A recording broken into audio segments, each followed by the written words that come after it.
Welcome back, everyone, to the Chip Lunch Podcast. It is wonderful to have you along with us, where you are listening or watching us. Doesn't matter. We're great. It's great to have you along with us, and it's great to have two outstanding, excellent people along with me.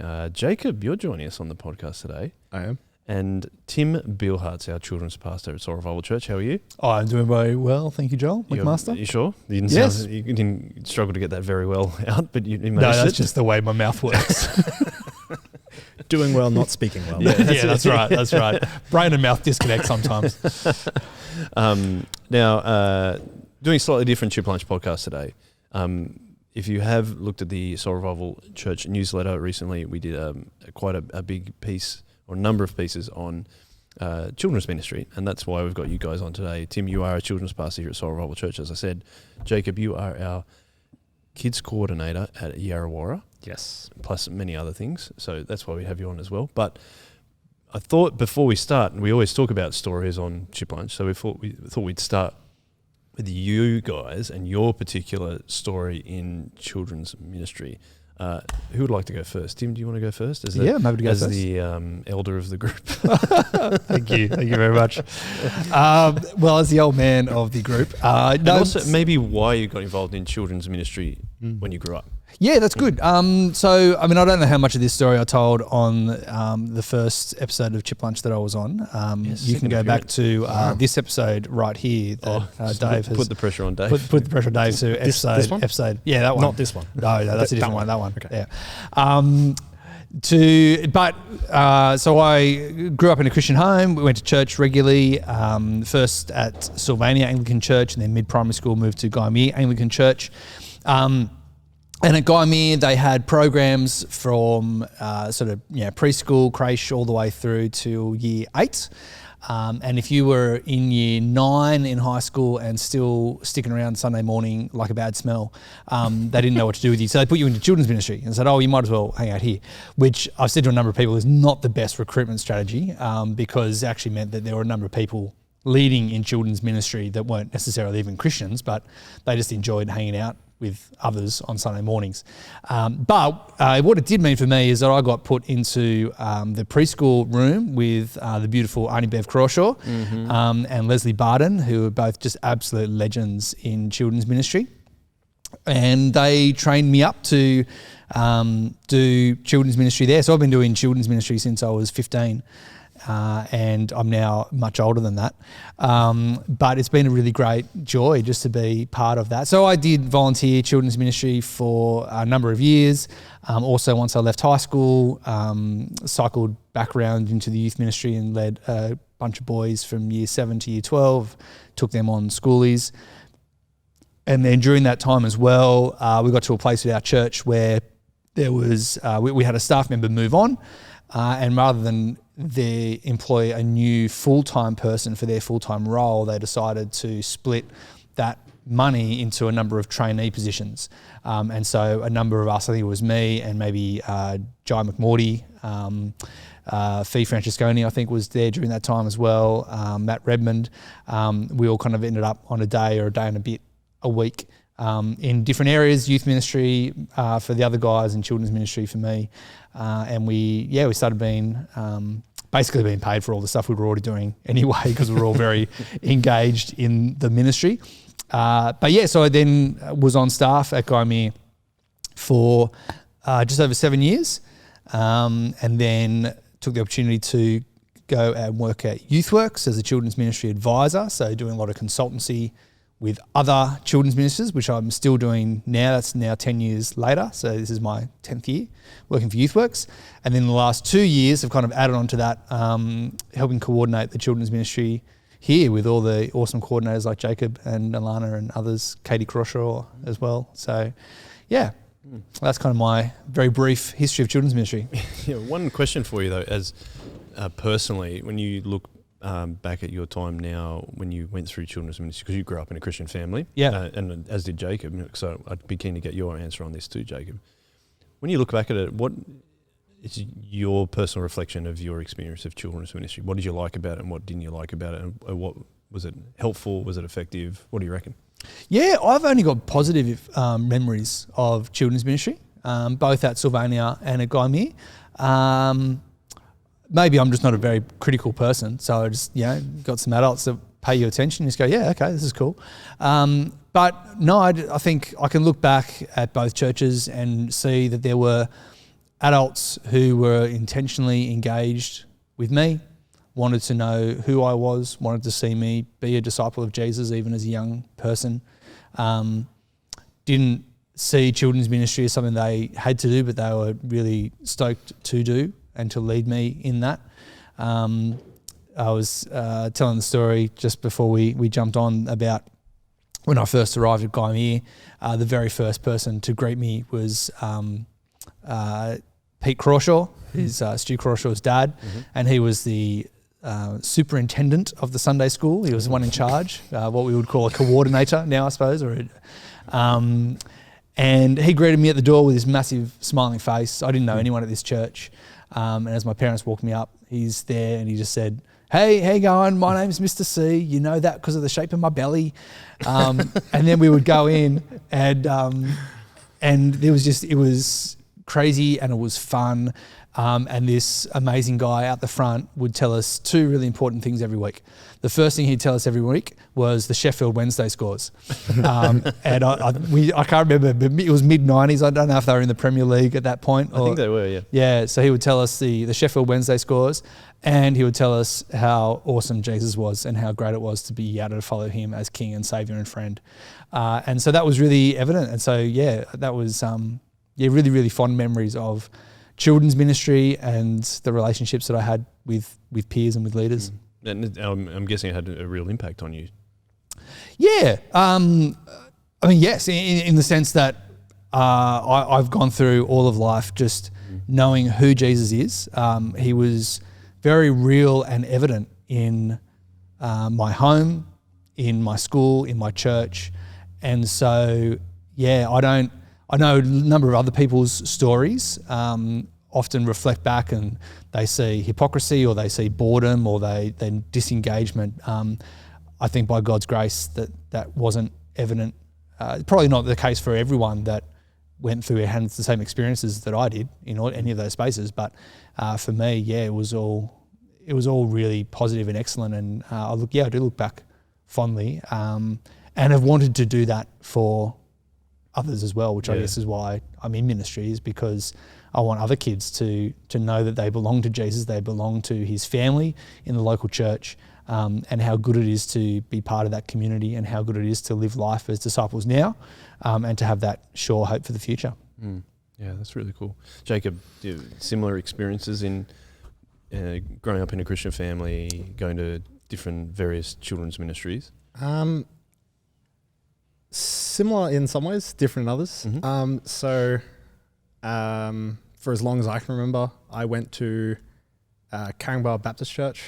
I went there all the way up until I was probably 12, 13. And then I came straight here. From when I can remember, I remember going through the various stages, being in the different rooms that they had us in. It was a very, very big church, even by comparison to here. So there's heaps of other kids. Going through each room and each stage with different people and different leaders, encountering the different challenges that those stages had. I was a very difficult child to deal with. I had a lot of behavioral issues, and I have ADHD, so I wouldn't sit down for very long at all. Right. Listening to a talk felt like hours, even if it was 10 minutes or 5 or 2. So there was a lot of times I felt, like Sunday school, as it was then, was a bit of a difficult place for me to be. I didn't. Bit of a drag. Yeah, I didn't love Sunday school at all times. Would often hide before church. I remember you saying that on your Chip Lunch episode. You would hide so people couldn't find you and take you to kids. Yes. Yeah. Right. Yeah. Dave, you can put the link for that one just there. Don't put it over here with Tim's one. Yeah. So there was definitely some times of, disconnect with wanting to be there. But in retrospect, I realized that it wasn't as bad as I sort of remembered it. Yeah, remembered it being. I remember having a lot of fun playing lots of games. I remember learning a fair bit. I remember 1 week, 1 or 2 weeks where they did, they said, hey, if you guys want a Bible or if you want to come and pray up the back afterwards, you can come do that. And I remember going, okay, I'll go do that. Going and getting myself a little Bible and then coming home being like, Mom, Dad, look, I got a Bible. And they're like, yep, put it in the collection. Put it on the Bible shelf. Put it on the Bible shelf next to your 6 other Bibles, Jacob. Okay. So I remember lots of good things. But I remember still thinking, even as I got older, man, these people must really dislike me because obviously I was so very painful for them. And I remember being so. Until I remember, it took many years till after this, but I remember one of my kids coordinators back then, her name was Jackie. She'd been doing kids ministry at the church for some 30 years or something like that, and was finally passing that mantle on to the next person. And sort of as a thank you, they got Jackie up in front of the church and they, gave her flowers and, had a overview of her time as the coordinator. And they got 2 kids up to do a speech, each just say thank you to Jackie and talk about their experiences with her. And of all of the kids that she'd had over all of the years, she'd been doing it for like 35 or something years, I was one of 2 picked, which I thought was terrible at the time. I thought that was just the worst. Why? Like, I don't want to have to remember a speech. Ugh. But in retrospect, I realized that, that was actually her showing that she really loved and cared about all the kids that went through, even the ones that definitely were not as easy as the ones who sat there quietly and did what they were told. Yeah, right. And you moving into coordinating kids at Yarrawarra, is it similar to Tim? Is it like that kind of story and experiences that you're talking about? Was that one of the reasons why you chose to do that at Yarrawarra? Honestly, at Yarrawarra,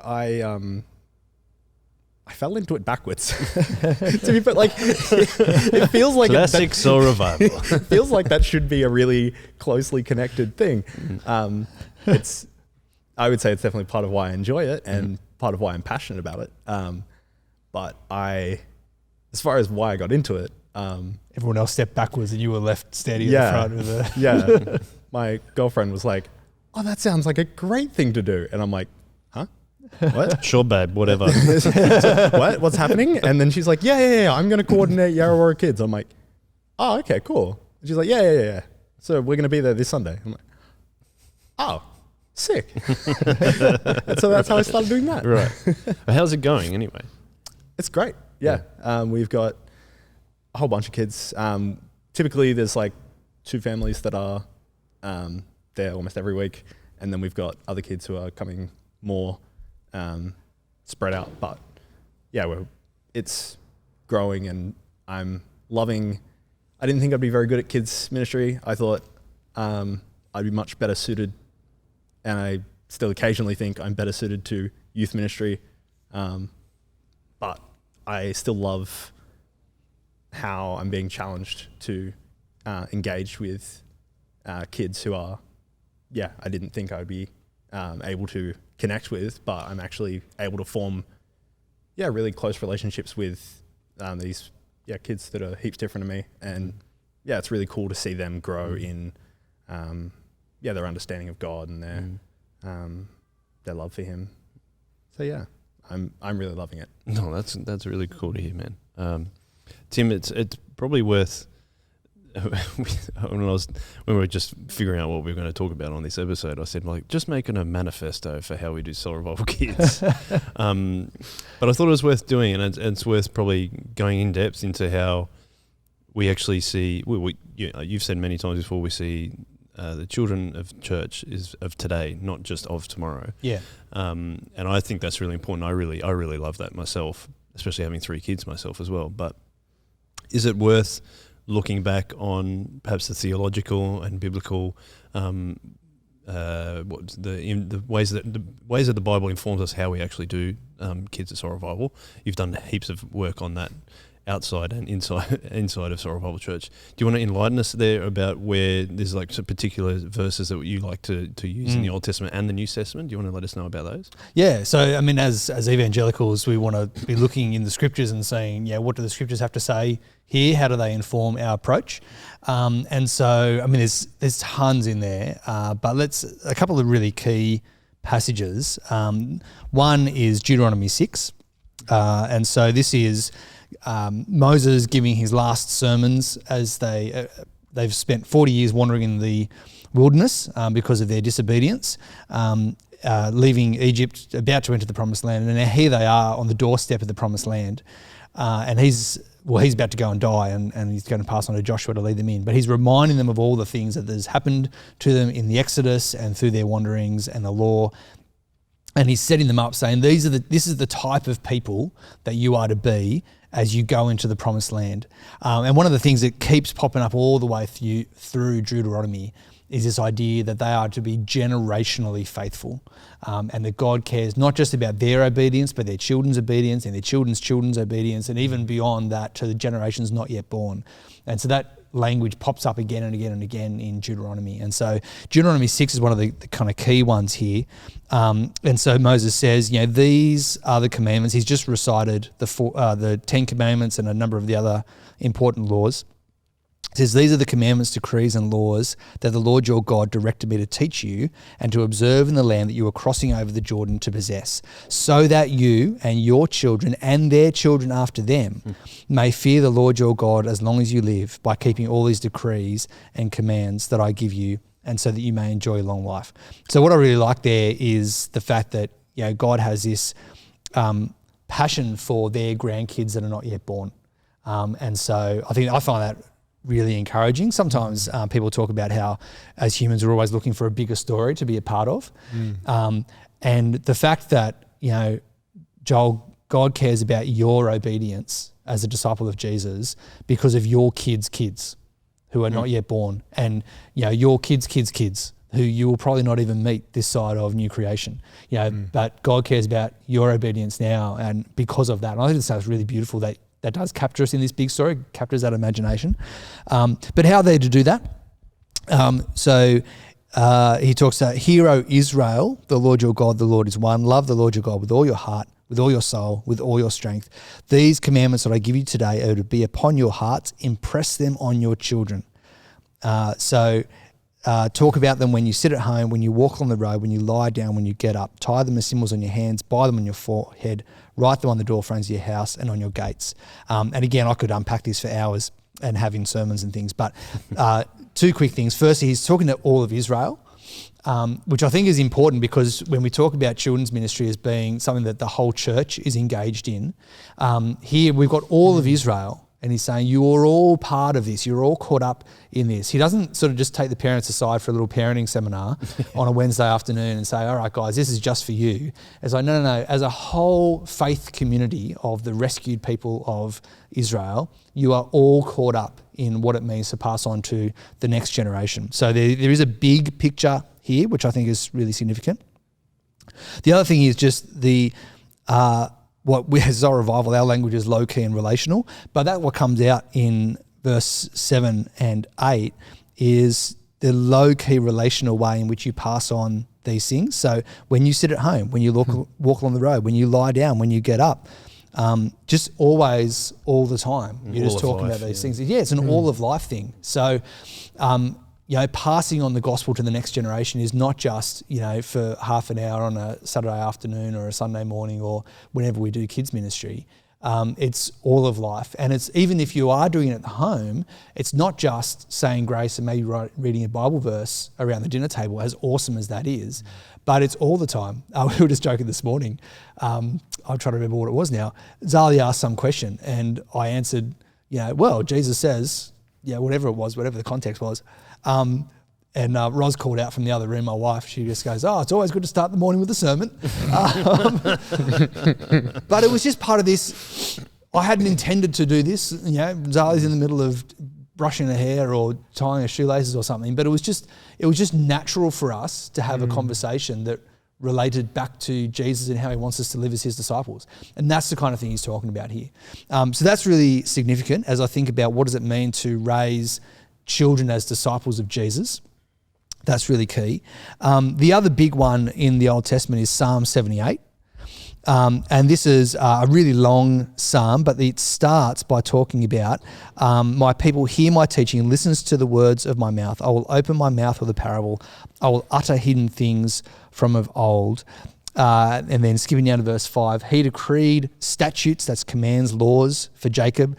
He established the law in Israel, which he commanded our ancestors to teach their children.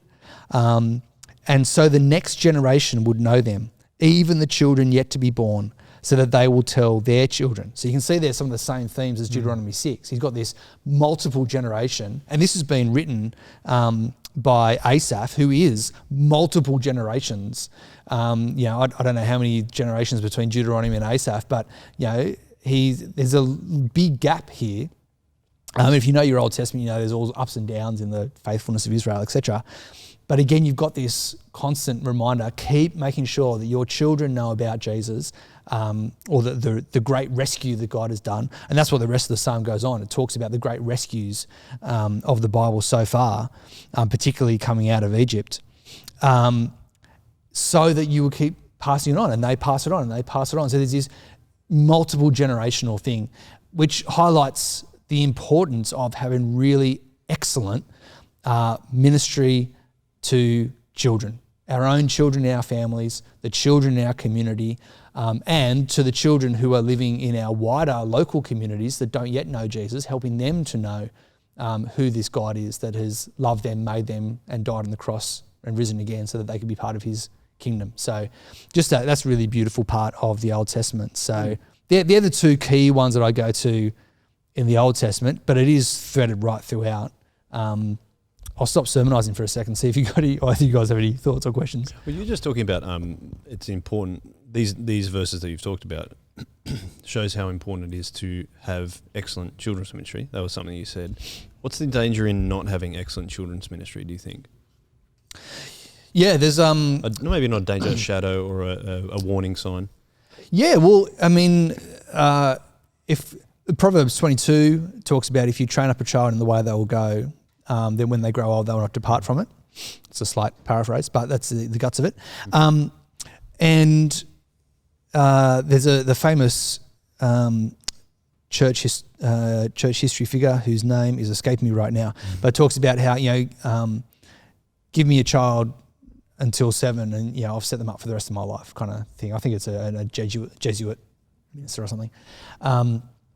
But this idea that what you learn in your childhood is massively significant for how you then shape your values, beliefs, understanding of the world. And so I've had distant family members like, second cousins or my mum's cousins or those kind of things who will say, we didn't take our kids to church. We want them to make those decisions for themselves when they grow up. But actually what the research will show is by not teaching kids about Jesus young, you actually are teaching them about Jesus. You're teaching them that he's irrelevant. You're teaching them that church is irrelevant.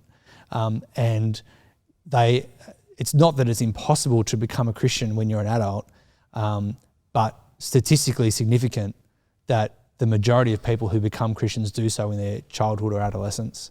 And that is because they are the times where, by God's good design, people are forming their opinions and values and knowing what they want and who they are and what greater story and greater narrative that they are a part of. And so not having excellent ministry to children that actually helps them to become disciples of Jesus and honours them as young people able to have a discipleship and able to have living faith, puts in danger, that they're, again, it's hard to say that they're less likely. Like, by God's good design, he wants us to pass on. And God's regular rhythm is that faithful parents are passing on the gospel to faithful children, and you've also got a missional edge out to those who are not yet Christians. And so that's, Jacob and my story should be the usual story for Christian families, that you're told about Jesus by your parents, that you're enveloped into a faith community, and that as you grow up, you grow into increasing maturity and ownership and belonging of that faith for yourself, and as you express that. So, we've often talked about, I know on the Chip Lunch podcast, talk about different people's stories, and some people are like, I feel like I've got a boring story. It's like, no. By God's good design in the scriptures is that Jacob and my stories is the usual story. That is exactly how God wants families to work. And it's exactly how he wants his church to grow. That, and of course, mission. But this should be the normal story. This should be, the story we all hope for all of our kids, that they're in Christian homes, learning what it means to be a Jesus follower from very, very young, brought up in a faith community, and then increasingly grow into maturity into what that means. Yeah, I have a bit of a dream as I'm a father of 3 children now, but like having lots of grandchildren around me and like being like the old guy who like, just is a some kind of Christian influence on their lives. And I think that's a really important way, and a better way of describing it than I just did. It's just the way I think about it. Jacob, just hearing what Tim says about those verses and stuff like that, as a Sorrowful Kids coordinator now, do you find that a little bit daunting, or like, because it is that important, or like, or encouraging? What's your kind of reaction to what Tim was talking about? It is daunting. There's, in the sense that, as Tim says, not on the Bible passages, but statistically, children are, between early childhood and adolescence is when you are most likely to come to or fall out of faith, and so the work of children's ministers, youth ministers, young adult ministers is very important, because it's for a people at such a critical time in their lives. So there is certainly a sense to which it is, it is daunting, if you think about it like that. However, I guess we just rely on God's design and his goodness, faithfully serve him in our ministry, do the best that we can with God's help, and know that will be enough, because it's according to God's design. He's brought those kids along for you, and you're just going to do your best there. I honestly, if God can make a donkey talk and have people believe from that, I'm, you're pretty close to a donkey. I might be pretty close to a donkey, but I feel like at least a small step up, and so he could do that with a donkey. He could maybe do something a little better with me. Yeah, you never know. I like that. That's cool, but that's a cool way of thinking about it, though. My next question was kind of like, we're talking about the importance of children's ministry and doing excellent ministry. You guys have got different experiences, different churches. Tim, you've obviously been to a lot of churches with your work at YouthWorks. Do you find that some churches do put children's ministry kind of on the back burner and don't see it as important? Obviously it's a mixed bag, and there's lots of different, lots of different expressions of that. I think that in our tribe, Sydney Evangelical, Sydney Anglican churches, we have a pretty high view of ministry to children and youth. We do have really significant numbers of staff members, paid vocational workers across our churches. Even the smaller churches would love to have the finances to put on vocational children's youth ministry, even if they can't afford it right now. So there is, I think there is a strong desire to have really good, healthy children's and youth ministry. We have a vocational college, YouthWorks College, where Jacob's studying at the moment, where I lecture, which trains up people for vocational ministry, and we have people constantly being sent to learn how to be children's and youth ministers. So I think by comparison with other places in the world, other denominations, even within Sydney, we have quite healthy youth and children's ministry. And I think that's also reflected by the number of children and youth that we have in our churches across Sydney Anglicans generally. We have really good training. We've got some great legacy people who have been in roles similar to mine for many generations that have helped equip churches. So I think we're in a really, really healthy place. There's lots of really great things there. Obviously, as someone who's passionate for children's ministry, there's always things we can tweak and improve. And I guess that's part of my role, is to be an advocate for children's ministry in the diocese, and to be able to say, hey, this is good. Let's keep pushing forward to do better. And like anything else, with the number of people you work with, there's frustrating stories where you feel like someone hasn't taken children's ministry as seriously, or you're constantly trying to reshape their vision of children's ministry and what they think it is. And so, that's part of my work. And we'll get to later a recent article I wrote about, what do we do? Are we missing church when we do Sunday ministry with kids? And so, that's another, I'm just constantly trying to chip away at helping people to think big thoughts about children's ministry. But I think generally speaking, we're in a really, really healthy place, even though there are still constantly messages and attitudes that we're trying to help sharpen and push people further on and encourage them into deeper thinking. What's the greatest pushback that you think you get when you're talking about, just in general terms, what's the go-to argument when you're encouraging someone to change their view or perception around children's ministry? What would be the most common pushback to that? For so some people, it might be that it's good that we have good children's ministry, but it's not the main game. So it might not be the highest priority. So that would be something that I would keep having conversations about. Sometimes there's an opinion that we want excellent children's ministry so that families come to our church because we want adults in our church, because they're financially contributing to the church.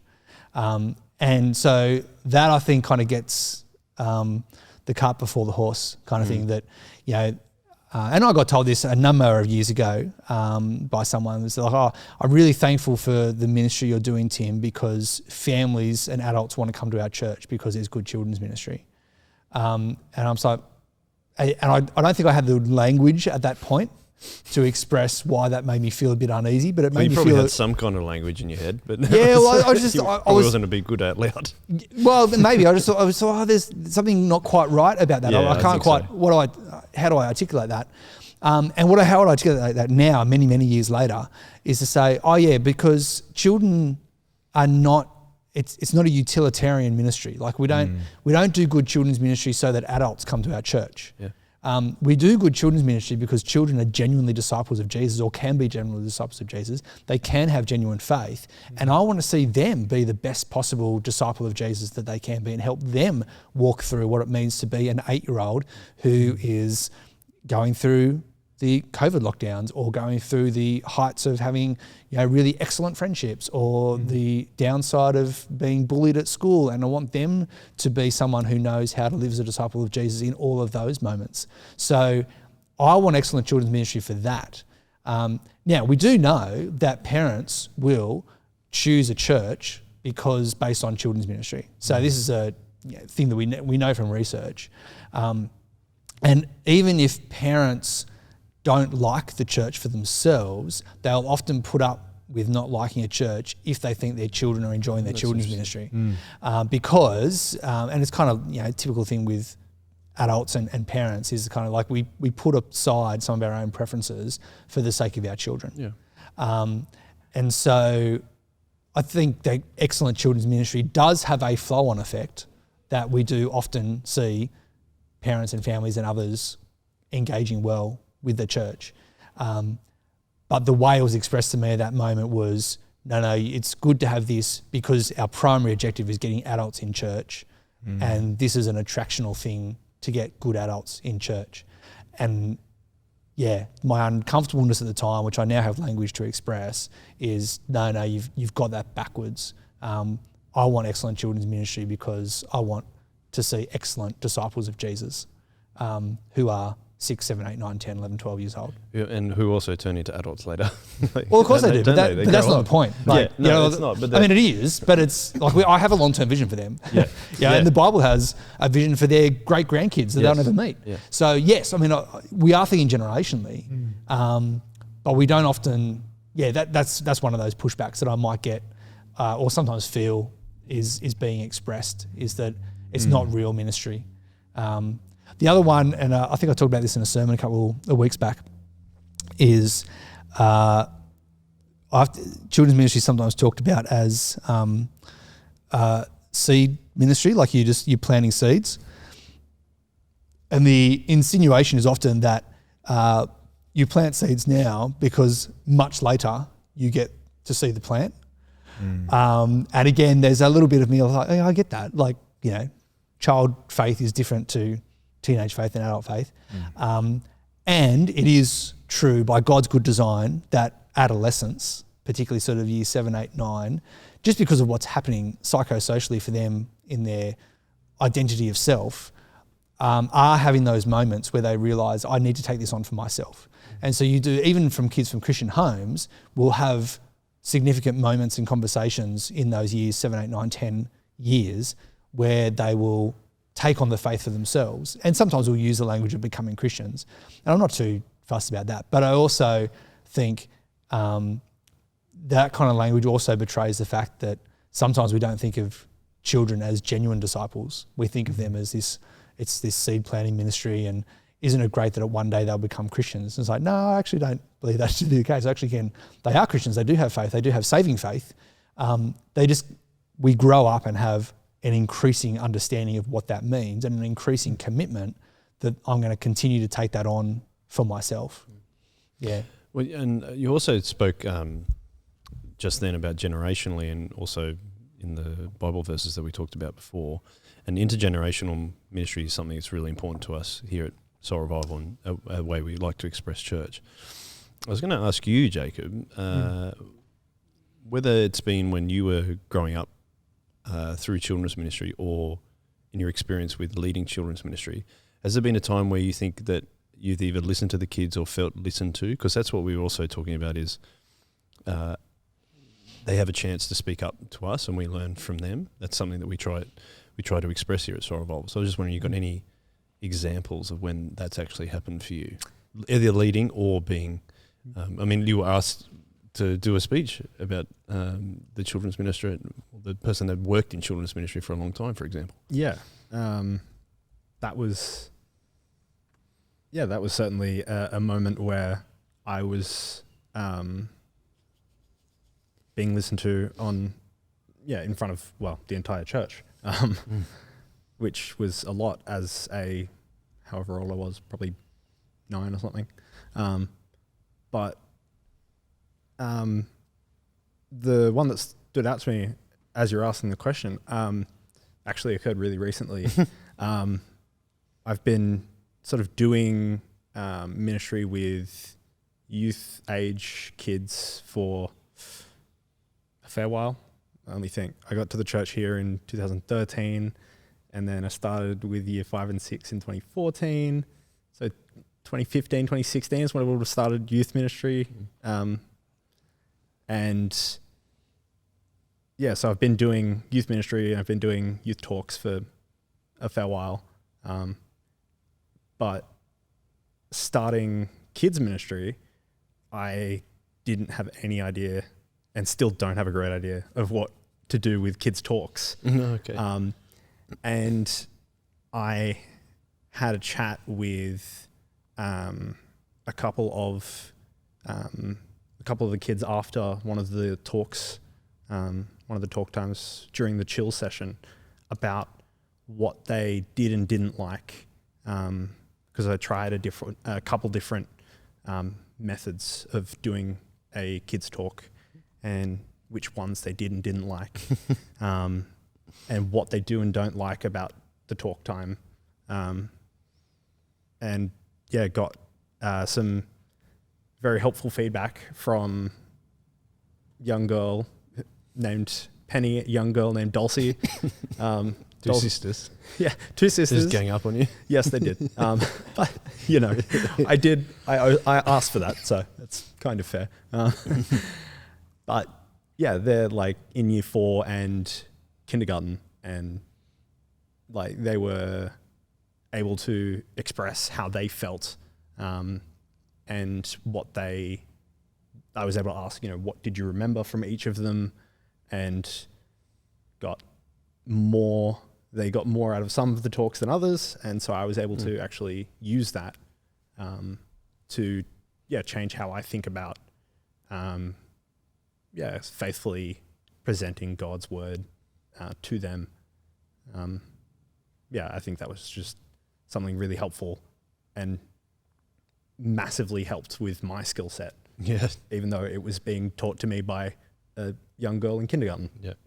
Is that how it's meant to work, do you think, Tim? It's just one way of intergenerational ministry happening? Yeah, I mean, there's lots of ways that we can express it. But yes, listening to kids, getting their, I think, being brave enough to get their feedback. There's a great example. Is really good. And the fact that you have then shaped your ministry based on the feedback you got from kids is really wonderful. I just think that is absolutely, I mean, that, our other podcast, the Shock Absorber podcast, that's that whole idea of the shock absorber. We're actually allowing the young people to speak up to us and to shape how we do ministry based on, thoughtful engagement with their particular opinions. And obviously there is also, outside of that, we've got the scriptures, which give us an external paradigm. And I take it that if the kids said, hey, I reckon we should not open the Bible and we should just eat M&Ms, and that could be our kids' talk. Especially in the morning. When there was a suggestion that we not do a talk from one of the boys who was running past at the time. Thank you so much. Yeah. We might not change that one. I might keep the talk, but thank you. and that's where we then, and that's where like the shock absorber model is, there is a strength to the chassis of the car that is also imparting itself on the flexibility of the shock absorber. And that's where, as the leaders are not being passive in an intergenerational space, they still have leadership. It's just that they're being open to conversation. So as you have that conversation and they say, hey, we'd rather if there wasn't a talk, you go, oh, okay, that's really interesting. Let's talk about that. Let's find out why you think that. What is it that's going on? But there will be a point where you say, well, actually, one of the really important things we do together as God's people is to open the Bible and read it and find out how God wants us to live as his disciples. And so great suggestion. I'll take on board some of the reasons you might not like how we currently do talks, perhaps, and I'll think about that. But actually, opening the Bible together when we gather is a non-negotiable. So we're going to do that in some way because it's important for us to keep together as God's church, thinking about how do we read the Bible, know God more, love him more, and obey him more. And so that's really central to what we do.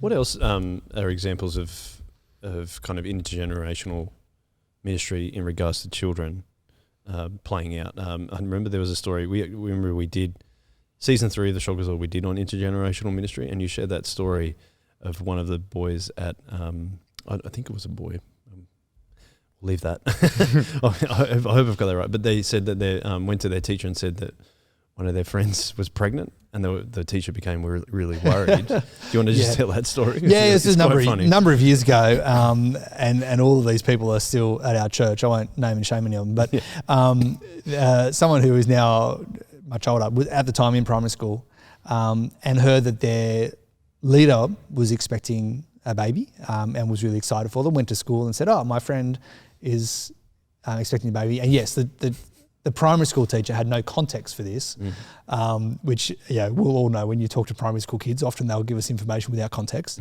And so they're trying to work this out and got concerned, rang up the parent and said, look, running this, it's really weird for a 4-year-old year 4 or year 5 kid to have a pregnant friend. Like, I'm just trying to work out what's going on here.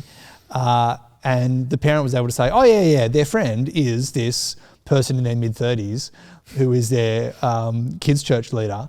And yes, we do talk about each other as friends. And so in our context, in an intergenerational context, even within our children's ministry, it's not this really strong differentiation between, well, no, I'm the teacher in the room and you are the student in the room.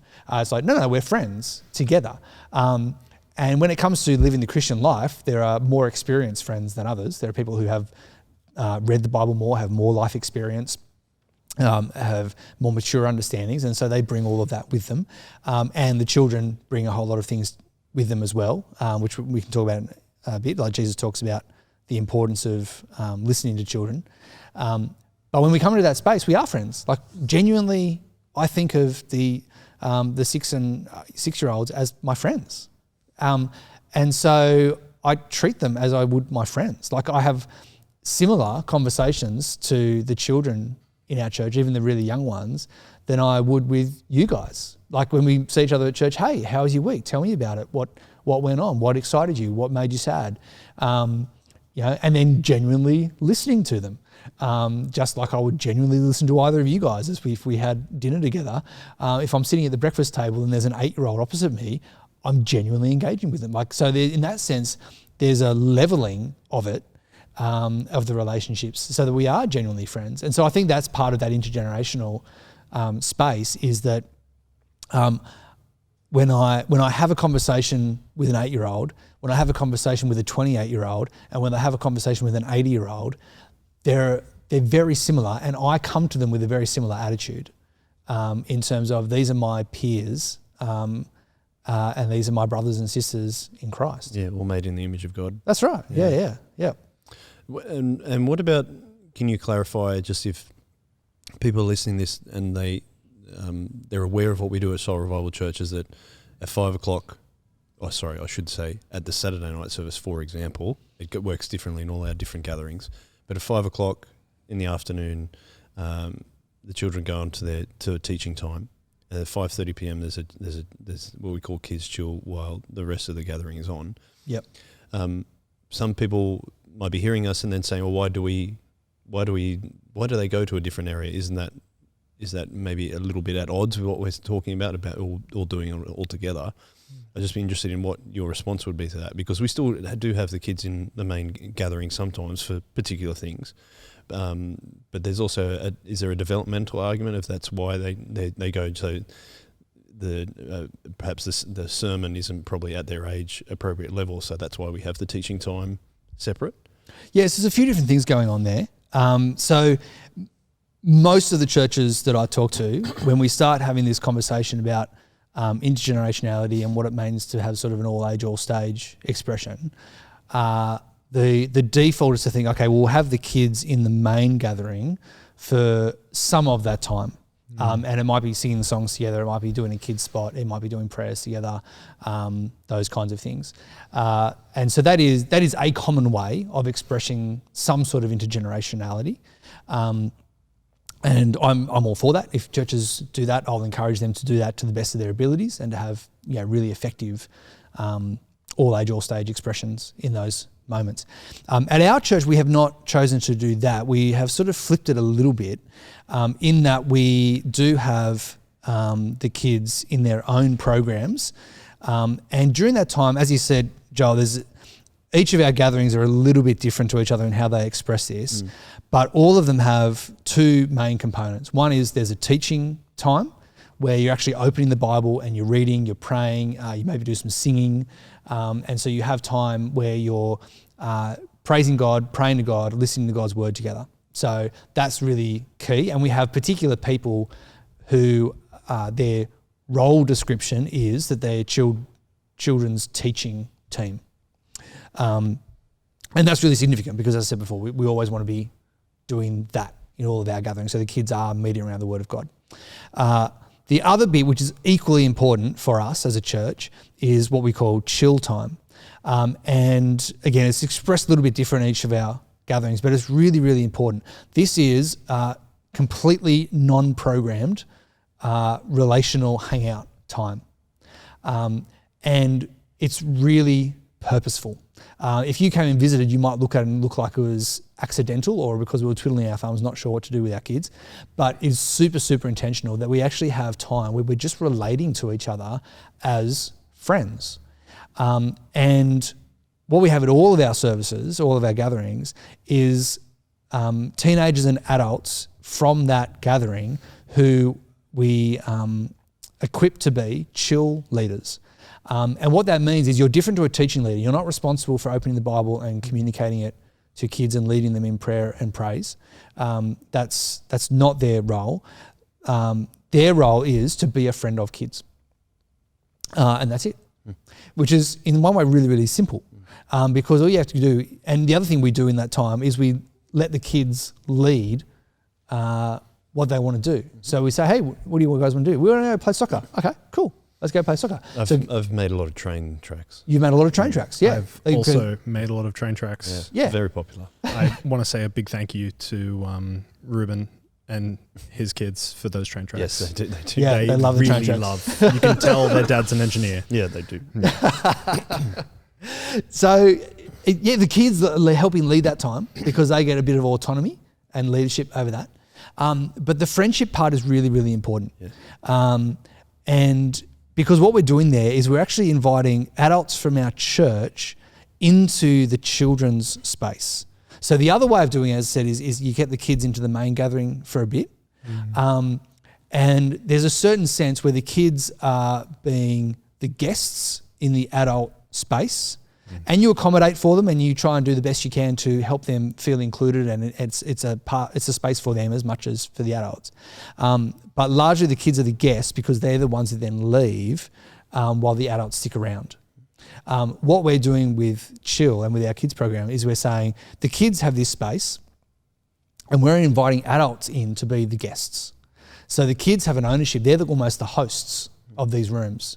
And the adults come in as guests and they get to participate in the friendships of the children that already exist there. So part of that is you're outnumbered by the kids. Like there are more of them than you are of the, than there are of the adults. And so there's an ownership there that they get to have that space. We're coming in as their guests. We're letting them to set the culture, or not set the culture as much. We're letting them set the activities and have some of those conversations. But also we want to genuinely get to know them. And again, this is really purposeful. One of the things we know from some research coming out of Fuller Youth Institute in the States, they have a book called Sticky Faith, which is excellent. One of the things that they did was they studied the difference between young adults who had grown up in the church and left the church, and young adults who had grown up in the church and were still sticking with the church. And one of the most significant markers that you could identify between those that stayed and those that left was those that stayed had 5 intergenerational relationships with people who were not their parents. So they were known, genuinely known, by about 5 adults in their church.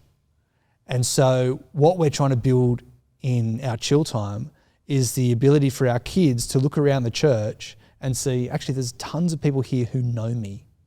And so they walk in the building and they go, oh, there's so-and-so. At the moment, they're making coffee, but they played trains with me last week. And there's, oh, so-and-so. Oh, yeah, we played Uno together. Oh, and that was the person who kicked the soccer ball around with me. And his name was, what was his name again? Oh, that's right, it was Joel. And so the kids walk in and they feel that they have, they belong. There's a real deep sense of belonging to this community of faith, because what we've done is slowly and safely, we do all safe ministry training and all of that, but we slowly and safely introduce them to little small batches of adults all the time that can get to know them. And so they're growing in their ability to know the people of their church and to have safe relationships with the people in their church, so for the sense of belonging. And that relational time is really key. And that's why it's important that it's not programmed time, is because the lack of a program actually allows you to go into the relational conversations. And of course, the kids are around for our meal times. So you could choose to sit with kids during the meal times if you wanted to, or invite them to come and sit at your table, or you've got ways in which you can engage there. But that's really, really key. I was just thinking before I hand back to you guys, there's a church I was training a little while ago, and was training the children's ministry leaders, and I put up a whole bunch of questions on the screen, and there was things like, pick a child in your church. What's their name? What's their age? What school do they go to? How many siblings do they have? What's the name of their pet? Where do they recently go on holidays? What's their favourite TV show? All those kinds of things. And they all kind of looked at this list, go, how would we know that? Right. And one of the comments was, we don't have time to have those conversations because we program it out. Because all of the moments with their kids were highly programmed. Right. And I said, yeah, that's interesting, isn't it? When we program out to every minute of our children's ministry is we're going to do this, and then we're going to do this, and all of that are adult-led things towards the kids, then we don't have that space. And so for those who listen to maybe some of the really early episodes of the Shock Absorber podcast, you remember we talked about third place theory, which is a really significant part of how we organise our church. And one of those things there is that you have these low-key environments where conversation is the main game and one of the main things you're doing. No, sorry, I was just thinking then, that's just really cool. I did mention how it kind of works on Saturday night, but is it slightly different at Yarrawarra, Jacob? Yes, it's different. It's slightly smaller church. It is a smaller church. Sorry, I should say a smaller gathering. It's still part of Sorrowville Church. Yes. It is a smaller church gathering. So obviously the chill that happens here, we have quite a number of kids. So there's a teaching time, and then depending on who's on, there's a chill leader who will come in, and occasionally one of the people from the teaching time who usually weren't the teacher, but someone who was there will stay, so that way there's a constant person for the kids. Whereas because, especially Yarrawarra, 1 week recently we had, just by fluke, a bunch of the families were sick or out or something. So we had myself, Alana, and one of the young boys, and that was it. So it was just us three. And we sat in the room and we played Uno. And they ganged up on me. And that was devastating. But you keep getting ganged up on here at Yarrawarra, don't you? Yes, well.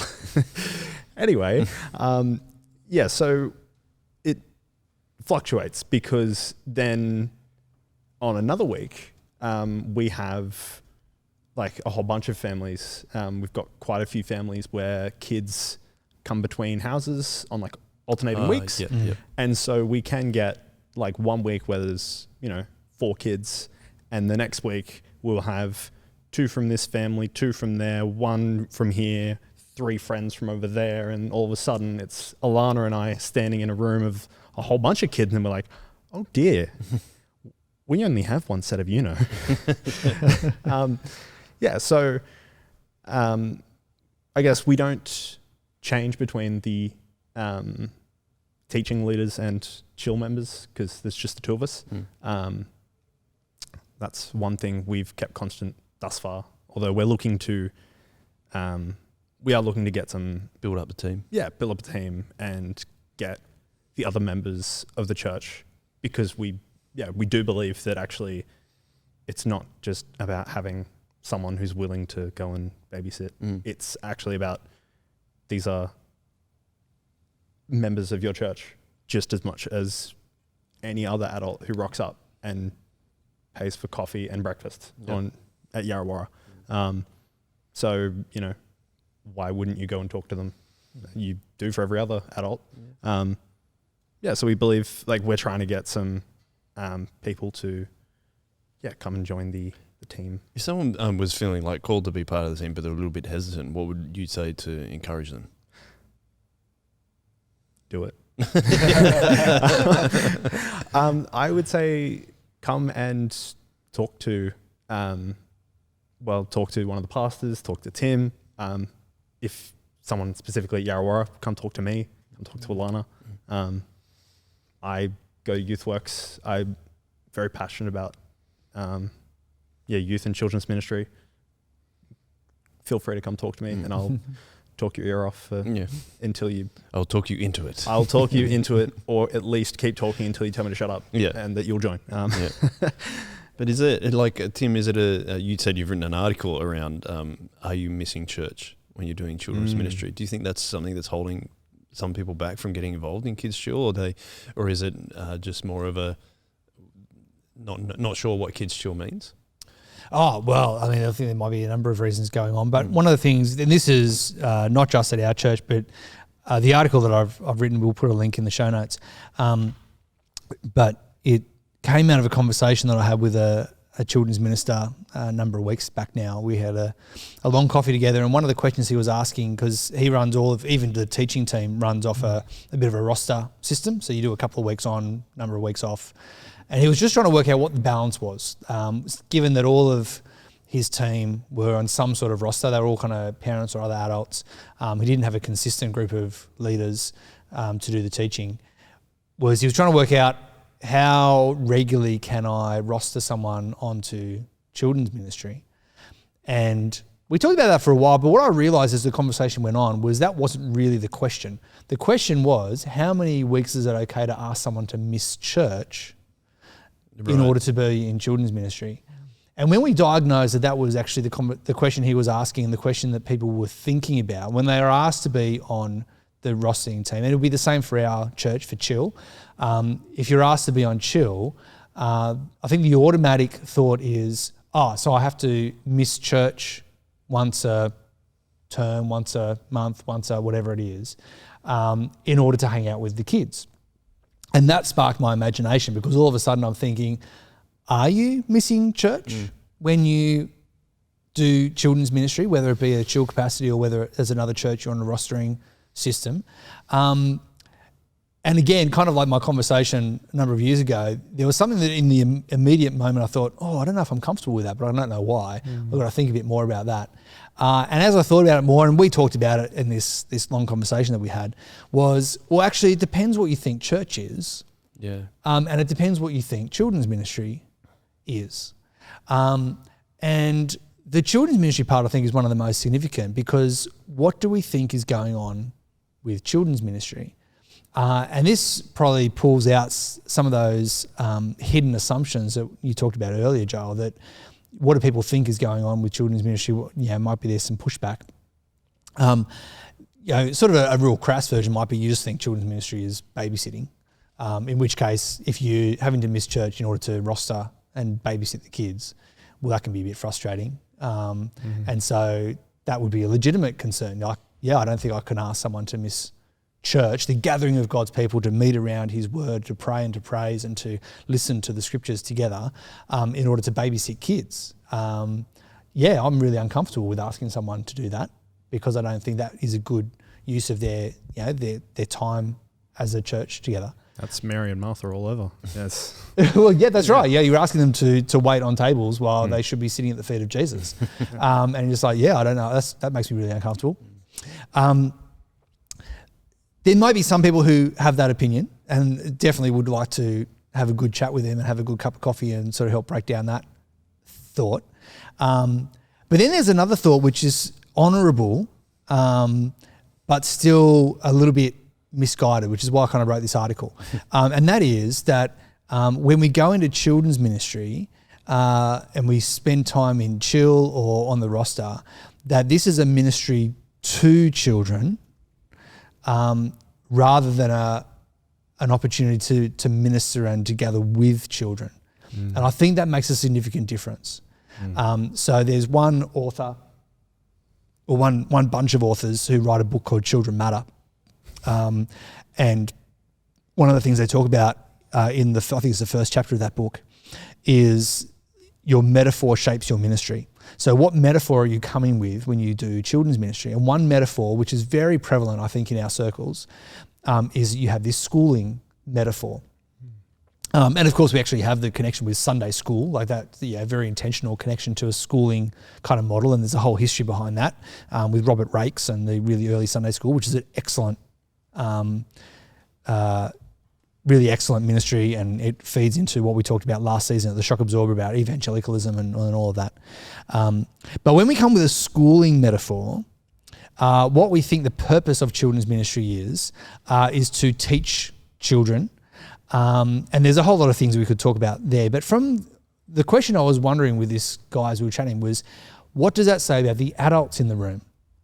And if I have a schooling metaphor, then if I'm the adult in the room, then I'm either a teacher or a classroom helper. But either way, the ministry is one directional. And it is just, here I am as the expert or the helper in the room, and this is a ministry to children to help them, equip them to be disciples of Jesus. And to teach them in age-appropriate ways what this passage means, and to sing songs that are age-appropriate and to pray prayers that are age-appropriate. And it's all one-directional to the kids, and it's not really for me. I'm doing this as a favour to them. I'm doing this as a leader. I'm ministering to them, all things that we would say and all good things. But it assumes that this program, this time is not for me, that I get no benefit out of this other than to serve. And that's where I think the danger is with that metaphor. One of the other metaphors that these authors talk about is called the fellow pilgrim metaphor. And this is when you come to do children's ministry, you're actually together wondering, how can we learn to be better disciples of Jesus today? And I'm there in the room as someone who's wondering, how can I be a better disciple of Jesus today? And the group of primary school kids or infant school kids or creche kids are sitting there wondering, how can I be a better disciple of Jesus today? And together, as fellow pilgrims who both desire to know God more, love him more, and follow him more each day, we're sitting under the word and going, how can we be better disciples of Jesus today? And what that does is it really shifts what's the purpose of the adult in the room. The adult in the room now is a fellow pilgrim with the kids. I'm no longer there as a ministry to kids. It now allows me to actually open up that space and say, actually, this is me churching with kids. And what that looks like is, I think, that when we read the Bible, I'm asking myself, well, how does this apply to me in the room, like with the kids, helping them? So I'm asking the young kids, what do you see in this passage? What do I see in this passage? What do you see? And my voice is, in some ways, a little bit more even than theirs. Now, I don't want to flatten it out completely. And some people take this metaphor and so de-emphasize the expert in the room that the 8-year-old's opinion on that chapter is just as important as your opinion on the chapter. And I want to say, no. Ephesians 4 says really clearly, God equips the church with teachers, apostles, pastors, ministers, etc. So there is a validity to the fact that I am someone who is theologically trained, has more life experience, has more experience with the Bible, has been a disciple for longer. I bring all of that into the room. So I am a more experienced pilgrim. And so there's going to be times where I communicate that experience. And so that's really significant. But it also puts us both a little bit more even playing field in that also they might see things in the passage that I've never seen. And I'm alert to that. I walk in going, I wonder what little Liam is going to tell me or find in this passage. I wonder what, Carly's going to show me from this passage today. And I can learn from them. Now, how this answers the question, am I missing church to go in children's ministry? No, I don't think we are. If we think that as I go in and hang out with kids, I'm also with them praying, praising, opening the word, forming disciples of Jesus, being formed as a disciple of Jesus, learning more from him. And so it's different in that I'm generationally outnumbered in that space than I might be in the other space. But there's no reason that means that this ministry is not for me in some really significant and meaningful way. And so that's the intergenerational piece. Yeah. And that's why when we do, I don't think we've done this well enough yet, even at our church, let alone spreading this beyond. But to help people capture that vision of what it means to actually be on Kids Chill, or to join a teaching team, or to whatever it is look like in your particular church. If we captured that imagination, when we, I don't think anyone would say, oh, it's just babysitting, or very few people would say it's babysitting. But even to say, well, this is a ministry to children, it's like, no, this is a ministry we get to do together with kids. And just because you're generationally outnumbered doesn't mean that is not also for you, and that you also can't be fed spiritually, grow as a disciple of Jesus, be challenged and equipped, be challenged in your own life as a disciple. All of those things can happen in a space which is child-oriented, because we do believe they are disciples, we do believe they have living faith, they are brothers and sisters, and they can minister to me and speak to me, as well as me pass on to them. Yeah, I love it. And I think that's what Jacob's doing, for example, talking to the girls about how he could improve his talks. Like, I think that's exactly what you're doing, and I think good on you for doing that. And I think it's been a really cool example. I think we should probably leave it there in terms of the whole episode, but I've genuinely really enjoyed this discussion, and I've learnt a lot doing it myself.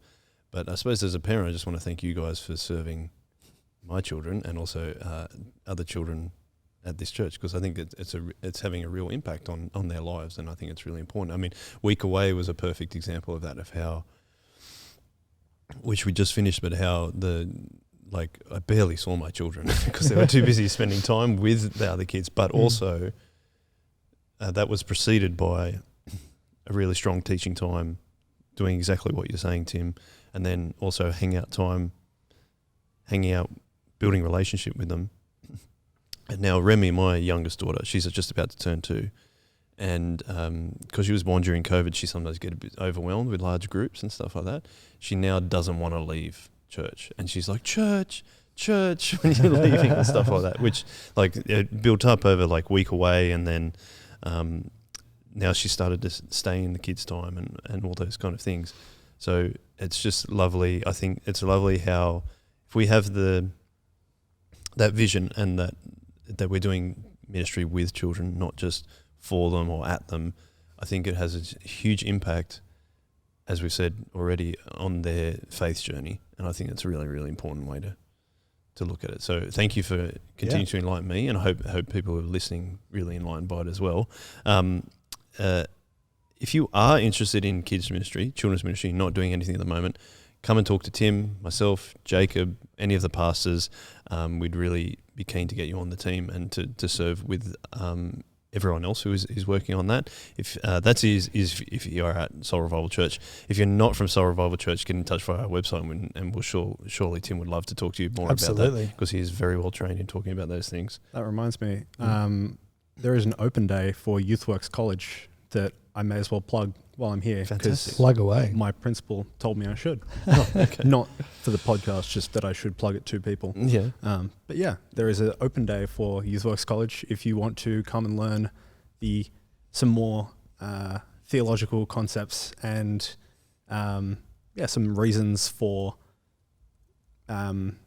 getting more education in bringing up our kids. Just looking for the date for that. Tuesday, the 30th of August. There you are. There you go. You can go check that out. Yeah. That's on the YouthWorks website as well, youthworkscollege.edu.au, so you can check that out as well. Boys, thank you so much for your time. Pleasure, mate. Really enjoyed it. Thanks for being on the Chip Lunch podcast. We'll be back again next week with one of our children's leaders, Amy Jamison. She's coming on, so we'll be keeping in the children's ministry and go to hear her story herself. So wonderful. Thank you again, boys, and we'll wrap it up there with as always, one way.